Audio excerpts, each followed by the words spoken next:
Page 22 of the PDF. Okay, here we are.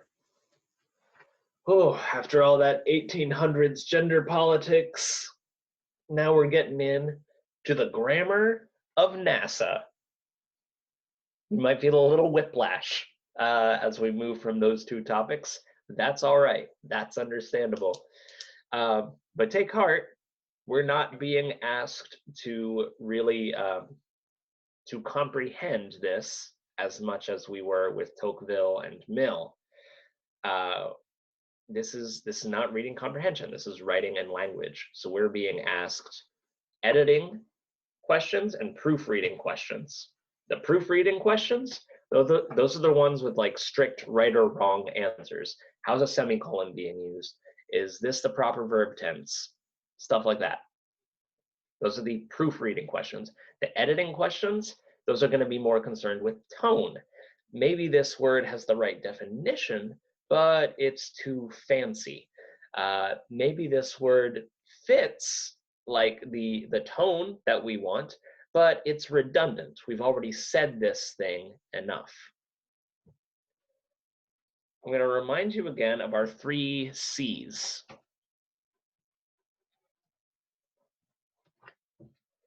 I'll clear this complicated graph for something much simpler.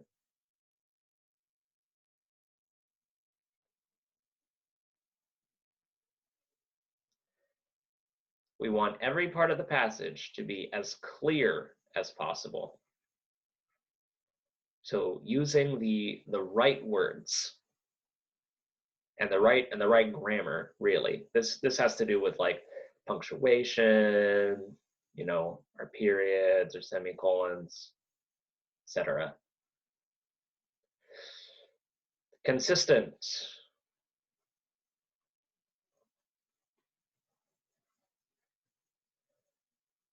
So that's our subject and verb agreement. You know, does what we have written over here match what's written over here? And concise. What does concise means? It means short. We want to say as much as possible with as few words as possible.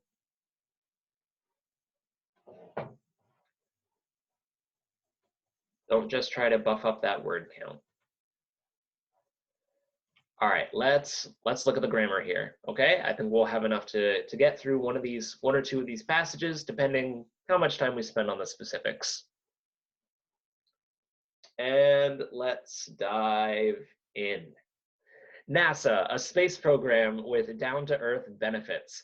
The National Aeronautics and Space Administration, NASA, is a US government agency whose budget is frequently, many times, contested.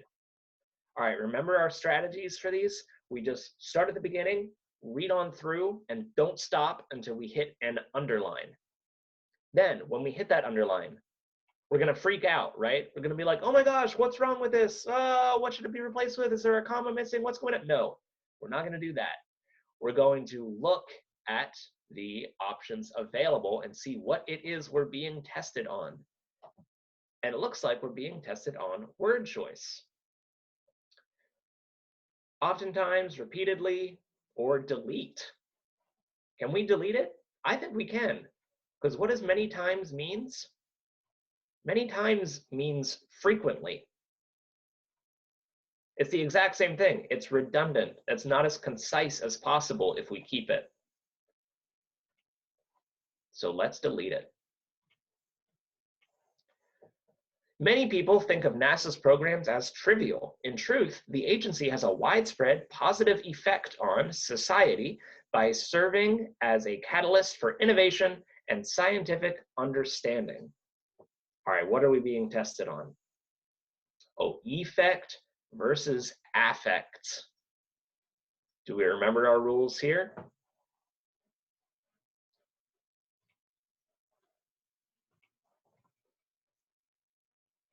If you don't, here's a little reminder.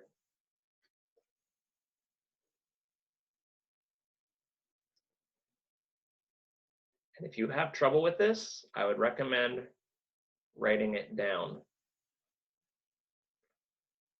Raven.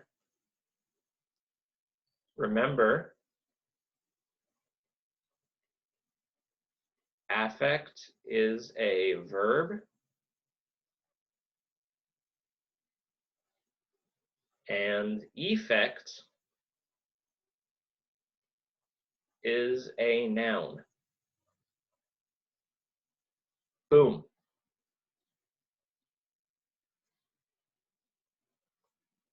There are more obscure cases where effect might be used in the same way that affect is used or as a verb, but the SAT is not going to test you on them, okay? For our cases, affect is a verb, effect is a noun. But doink, let's look at it. So the agency has a widespread positive effect on society. Yeah, I definitely like our choice of effect. We don't need to change it to affect. Affect would be, we affected this, right? It would have to be used in an action way. So now our choice is between effect on and effect to. There's no real way to remember this, but you probably hear one that sounds right and one that sounds a little off. That had an effect on me. Okay, that had an effect to me. No. For whatever reason, in the English language, we always have effects on something. We never have an effect to something. All right. Oh, and it looks like that sentence wasn't even done.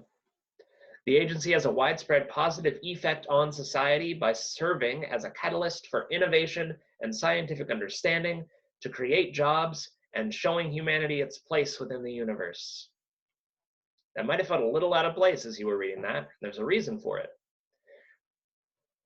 We are being asked, the words are all the same, but they're in different forms. We're being asked for consistency here. So this is in a list, right? And the verb here is shown as to create. But all these other verbs are INGs. Serving as a catalyst for all this blah, blah, blah, and showing humanity. Now, if these had been to show, or to serve and to show, then to create might make sense. But we want creating to match our showing and serving.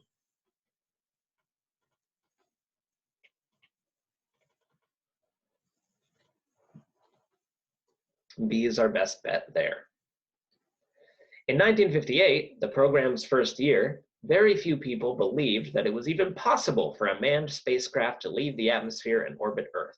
But by initiating and collaborating on projects such as the Apollo moon missions, the Space Shuttle program, the Hubble Space Telescope, and unmanned planetary exploration, NASA has continually challenged its scientists and engineers to do things that were previously thought impossible. Okay, this is another thing the SAT loves to do. You have all this sentence after the question, right? So that you forget even what you're being tested on. But this is the topic of our focus. By initiating and collaborating on projects such as the Apollo moon missions, the Space Shuttle program, the Hubble Space Telescope, and unmanned planetary exploration. So what are we being tested on? Well, it's not the words. We're being tested on punctuation. Well, the semicolons here don't really work, right? Because those would just serve as periods. And what comes before that is not a complete sentence. Semicolon has the same job as a period. It just looks and behaves a little differently. So our no change option has a comma and D has telescope and comma. Well, no, that's not going to work. We always want that comma to come before the and in a list. So A is our best option there. All along, these NASA projects have greatly increased international cooperation. So let's look at this. Which choice most effectively sets up the list of examples that follows in the next sentence? Great question, SAT test. We haven't read the next sentence, so we should probably look at that first. We're looking for something that has hooks into the topic that comes next. A short list of inventions elaborated by NASA includes communication satellites, invisible braces, and cordless tools. Okay, so the inventions brought on by NASA. This is about international cooperation, not about inventions. So I don't like A. National publicity for the agency? No, that doesn't work either. Steady stream of new technology? That makes much more sense. Made a lot of money for the agency. I mean, maybe, but it doesn't say that. It just says new inventions. All right, well, let's move on then. A short list of inventions elaborated by NASA. And we're being asked for word choice here. Do we have the right term? So elaborate might be something that you've had a teacher write on a paper if they want you to say more on a topic. It's like, please elaborate. Please explain further. But these inventions haven't been explained by NASA, right? So I don't like A.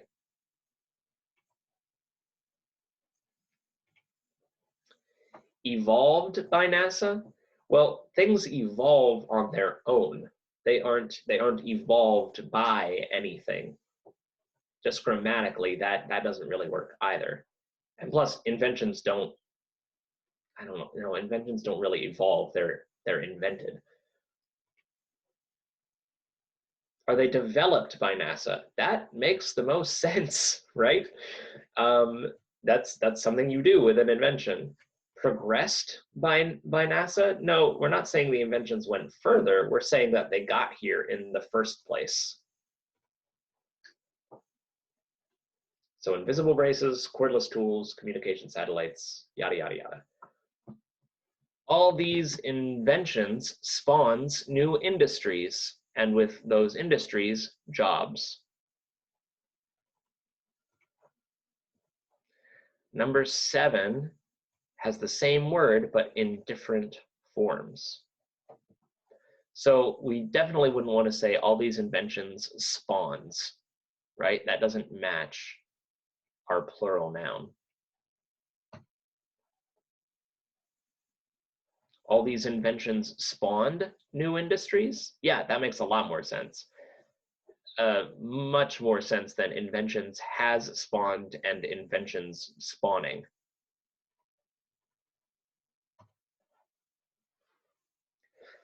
NASA also sponsors the Small Business Innovation Research and Small Business Technology Transfer Programs, which are specifically designed to support technological development in the private sector. Okay, no problems with that sentence at all. Bing, bing, bing, bing, bing. All right, remember what these brackets mean. It means we are going to be asked a question about the order of these sentences. So as you're reading, a sentence might feel out of order, and that might be because it is.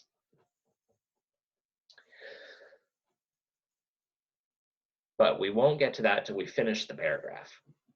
A report by the Space Foundation estimated that NASA contributed $180 billion to the economy in 2005. More than 60% of the contribution coming from commercial goods and services created by companies,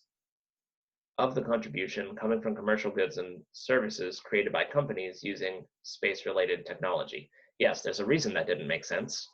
There's a reason that tripped me up. We're saying the contribution what? 60% of that contribution came. is the one that makes a complete sentence. And our next question is all about sentence order. Okay, so we're being asked about sentence 1. We'll get to that once we finish the paragraph. This translates as excellent returns from an agency that received approximately $17.7 billion in tax dollars in 2014. This investment by taxpayers enhances not only the national economy, but also the United States' competitiveness in the international market. Moreover, the benefits of NASA funding extend beyond the purely economic, as astrophysicist Neil deGrasse Tyson indicated in his testimony before the US Senate. Quote, "For a penny on a dollar, we can transform the country from a sullen to spirited nation, weary of economic struggle, to one where it has reclaimed its 20th century birthright to dream of tomorrow." All right, so we want to potentially move sentence 1. So one option would be to leave it where it is now. Now, if you recall,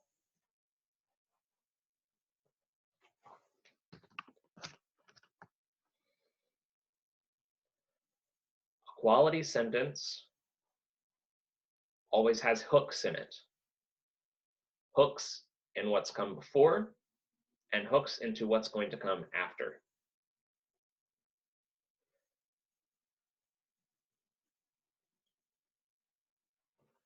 So we need to find a place for sentence 1 that makes sense in its surrounding context.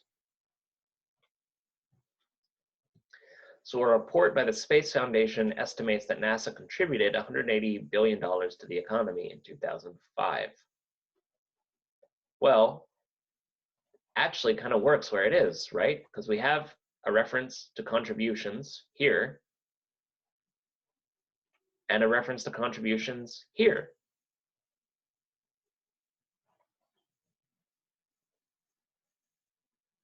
After sentence 2 wouldn't make as much sense. 60% of the contribution. Yeah, we can't mention the contribution without saying what that contribution is in the first place. So A is the only logical answer.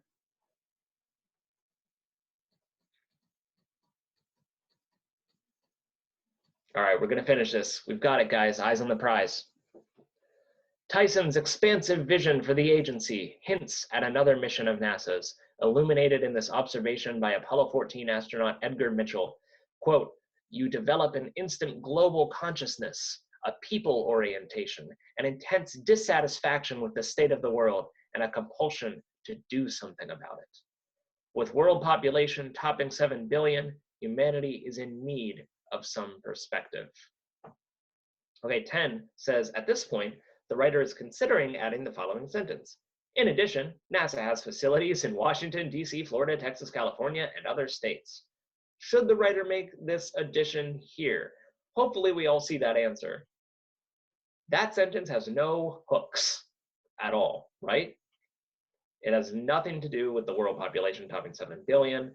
It has nothing to do with the compulsion to change the world, people orientation. All it has to do with is NASA locations. Yeah, that's not our concern, at least not for this paper. So that immediately eliminates A and B because we've decided no. C, no, because it undermines the passage's claim about the economic benefits of NASA's work. Well, no, that's not anti-economy. No, because it blurs the paragraph's focus by introducing information that does not support the paragraph's claim about the importance of NASA's work. Yes, that's an incredibly out of nowhere sentence. We don't need to know where NASA is. We need to know if NASA matters. So 11. Well, let's get back to the passage. With world population topping 7 billion, humanity is in need of some perspective. Therefore, we should continue to support NASA, not only for practical reasons, but also because it is a necessary vehicle for increasing our awareness of how we can fulfill our responsibilities to the planet and each other. What are we being tested on in number 11? I'll tell you, we're being tested on transition statements.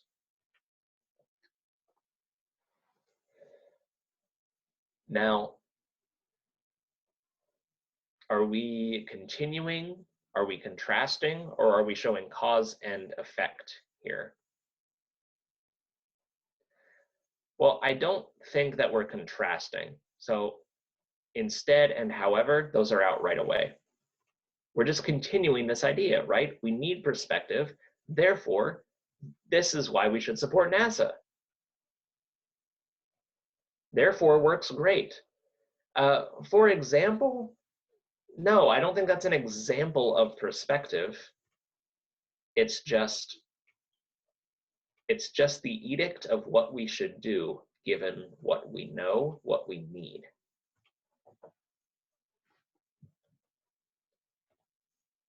Well, there you have it, guys. Hopefully that all made sense. You just worked yourself through a double header passage on 1800s gender equality and a writing and language passage on the economic and societal benefits of NASA. And for that, I would say reward yourself with a 5-minute break. Okay, so thanks for watching, and please remember to contact us at info@embracetutoring.com to set up any personalized private tutoring sessions you would like. Stay tuned for future videos, and best of luck with your studies. We definitely encourage you to visit our Instagram as well as TikTok pages if you have any questions along the way. Take care, guys. Best of luck with your studies.